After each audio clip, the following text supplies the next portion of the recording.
In a busy city in Japan, there was a high school boy named Shinichi Kudo. He was 17 years old, and he was famous for solving difficult cases. The police often asked him for help because he was very smart. Shinichi loved mystery stories and detective novels. He always noticed small details that other people could not see. One sunny afternoon, Shinichi went to an amusement park with his childhood friend, Ran Mori. Ran was kind, brave, and cheerful. She had known Shinichi since they were children. Although they were very close, Shinichi was often too shy to talk about his true feelings. At the amusement park, they rode a roller coaster together. Ron laughed happily, but Shinichi suddenly noticed something strange. One man on the roller coaster looked nervous. Another person was acting suspiciously. Shinichi quietly watched them. During the ride, the lights inside a tunnel suddenly went dark. A scream filled the air. When the roller coaster stopped, everyone was shocked. One passenger was dead. The police arrived quickly, but nobody understood what happened. The passengers were scared and confused. Some people believed it was an accident. But Shinichi carefully looked around. He checked the safety bar, the bags, and the seats. He looked at the victim's clothes and the blood on the ground. Then he smiled slightly. "This was not an accident," he said calmly. The police officers listened carefully. Shinichi explained every detail step by step. The murderer had used a thin wire during the ride. The darkness inside the tunnel helped hide the crime. Everyone was surprised. The criminal finally cried and admitted the truth. Ron looked at Shinichi with admiration. "You're amazing," she said. But Shinichi only smiled. After leaving the roller coaster area, Shinichi and Ran continued walking through the park. The sun was beginning to set, and colorful lights filled the streets. Children were laughing nearby. Suddenly, Shinichi noticed two men dressed in black. They looked dangerous. One of them was tall and had long silver hair. The other was bigger and wore sunglasses. Shinichi became curious. "I'll be right back," he told Ran. "Where are you going?" Ran asked.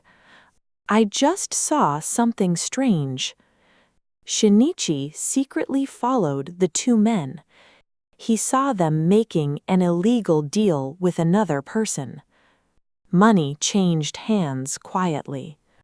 Shinichi hid behind a wall and watched carefully. But while he was focused on the deal, another man silently came from behind. It was the large man in black. Before Shinichi could react, he was hit on the head. Everything became dark. When Shinichi opened his eyes again, his body felt strange. His clothes were too large. His voice sounded different. He looked at his hands in shock. They were small. He ran to a mirror nearby and froze. His body had changed into that of a small child. The men in black had forced him to drink a dangerous poison. They believed the poison would kill him, but instead it made his body younger. Shinichi could not believe it. "What happened to me?" he whispered. He tried to return home quietly. On the way, he met Professor Agasa, an old inventor who lived next door. At first, the professor did not believe Shinichi's story, but after hearing details only Shinichi could know, he finally understood. "This is terrible," Professor Agasa said. Shinichi nodded seriously. "If those men discover I'm alive, people around me could be in danger." The professor agreed.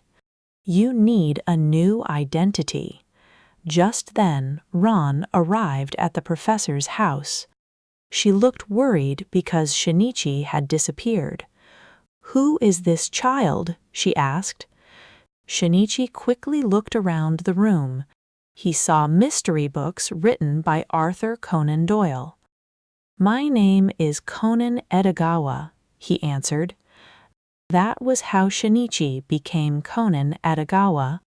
Ron felt sorry for the lonely boy and decided to let him stay at her home. Ron lived with her father, Kogoro Mori, who was a private detective. Kogoro was loud, lazy, and sometimes foolish. He loved horse racing and often drank too much. But inside, he cared about Ron very much. Conan quietly moved into their detective office. From that day, Conan lived two lives. To the world, he was only a small elementary school boy.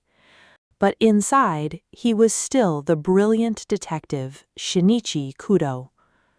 Conan attended elementary school and met new friends. There was Ayumi, a sweet and cheerful girl. There was Genta, who loved food and adventure. Mitsuhiko was intelligent and curious. The children enjoyed solving small mysteries together. They called themselves the Detective Boys. Although Conan often felt frustrated because he was trapped in a child's body, he slowly became close to his new friends. At the same time, dangerous cases continued happening everywhere. One evening, Kogoro received a phone call from a rich businessman. The man asked for help because someone was sending him threatening letters. Kogoro, Ran, and Conan visited the large mansion together. The house was old and quiet.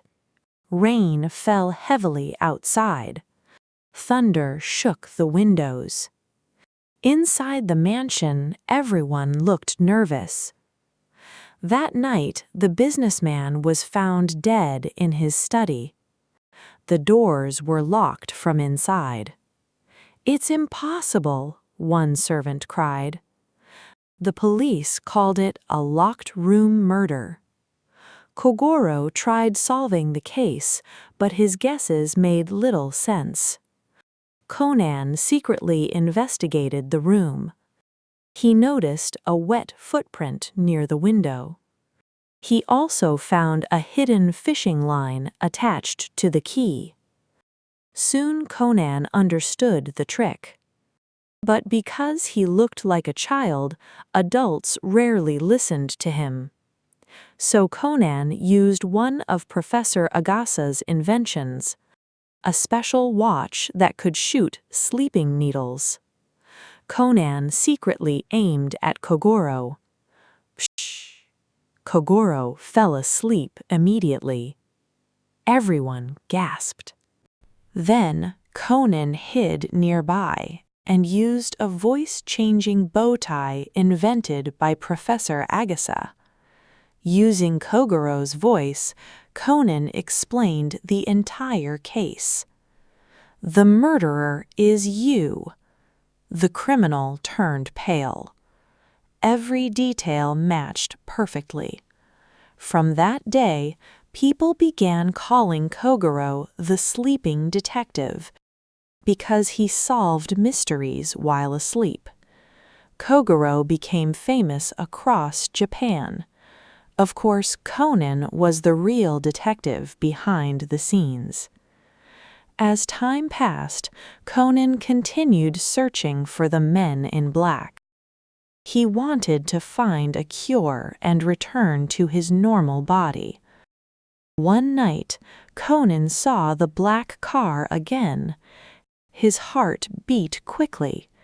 He secretly followed the organization to a hotel.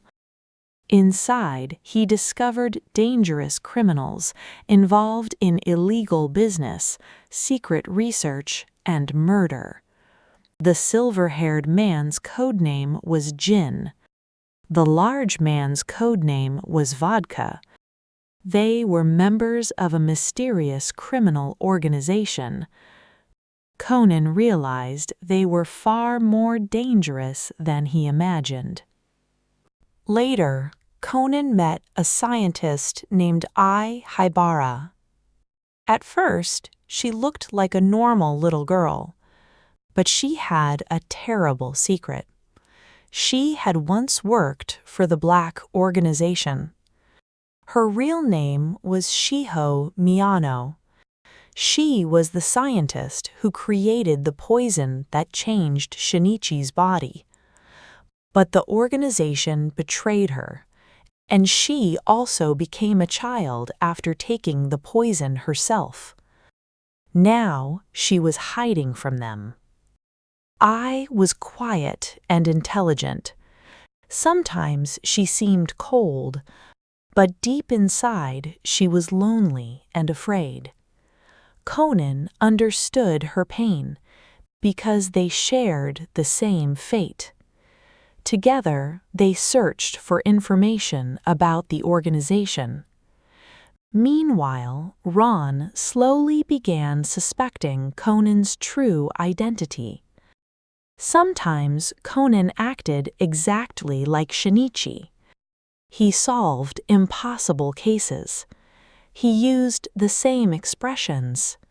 He played soccer with incredible skill.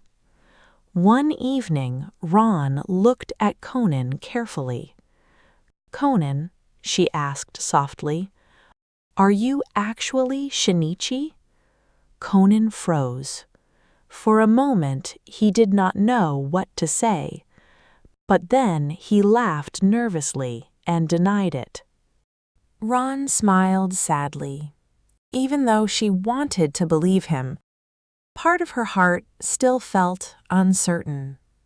Ron missed Shinichi deeply. She waited for his phone calls. She looked at old memories and hoped he would return safely. Conan watched her quietly and felt guilty because he could not tell her the truth. One winter day, a murder happened inside a snow-covered mountain hotel. The guests became trapped because heavy snow blocked the roads. Fear spread through the building. The electricity suddenly went out.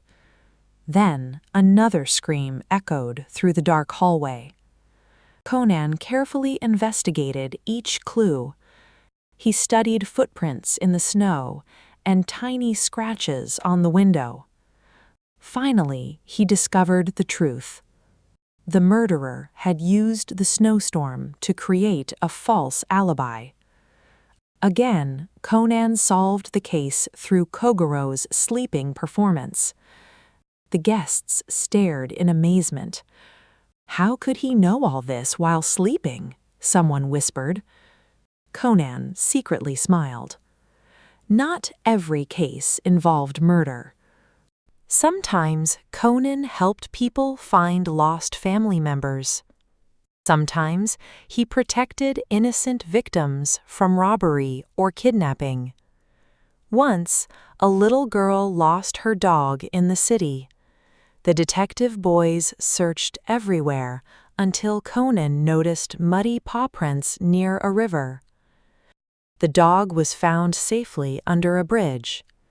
The little girl hugged her pet happily. Moments like these reminded Conan that being a detective was not only about solving crimes, it was also about helping people. As the years passed, Conan faced many dangerous situations. Bombs exploded inside buildings. Secret codes hid important messages. Criminals tried escaping justice. But Conan never gave up. His strongest weapon was always his intelligence. Professor Agassa continued helping Conan with useful inventions. He created powerful glasses with tracking abilities, shoes that increased kicking power, and a skateboard with a motor. These inventions often saved Conan during dangerous moments. One day, Conan chased a criminal through crowded streets on his skateboard. Cars moved quickly around him, while people shouted in surprise. The criminal tried escaping onto a train. But Conan jumped forward bravely and stopped him just before the doors closed. The police arrived moments later. "You saved us again," Officer Tagagi said gratefully. Conan smiled innocently like a normal child. Many police officers respected Conan, even if they did not fully understand him. Inspector Megure often relied on Kogoro's help. Officer Sato admired clever detective work. Some officers secretly wondered how Conan always appeared near important cases. Still, nobody imagined the truth. Far away, the Black organization continued moving in the shadows. Jin remained cold and merciless.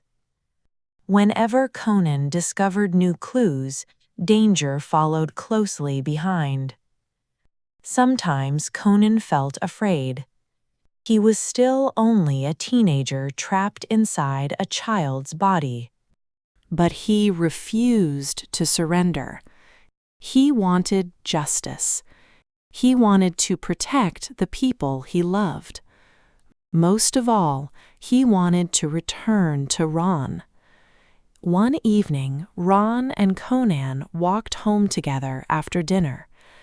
The city lights reflected softly on the wet streets after rain. Ron looked up at the night sky. "I wonder where Shinichi is now," she said quietly. Conan looked at her silently. "He'll come back," Conan answered. Ron smiled gently. "I hope so." Conan felt pain in his heart because he wanted to tell her everything, but he knew the truth could put her in danger. So he continued protecting her from the shadows. At school, the detective boys planned camping trips and treasure hunts. Ayumi especially liked Conan and often tried holding his hand. Conan became embarrassed every time. I quietly watched these moments with amusement. Even during peaceful days, mysteries always appeared. A stolen necklace, a secret message hidden inside music notes, a disappearing actor during a theater performance. Each case challenged Conan's sharp mind, and every time he searched carefully for the truth, because that was the belief Shinichi Kudo always carried in his heart. There is always only one truth. No matter how difficult the mystery became, Conan continued moving forward. He believed that someday he would defeat the Black organization. Someday he would become Shinichi again. And someday he would finally stand beside Ron openly, no longer hiding his identity. Until then, the small detective named Conan Adagawa continued solving mysteries across Japan, using courage, intelligence, and hope to fight against darkness every single day.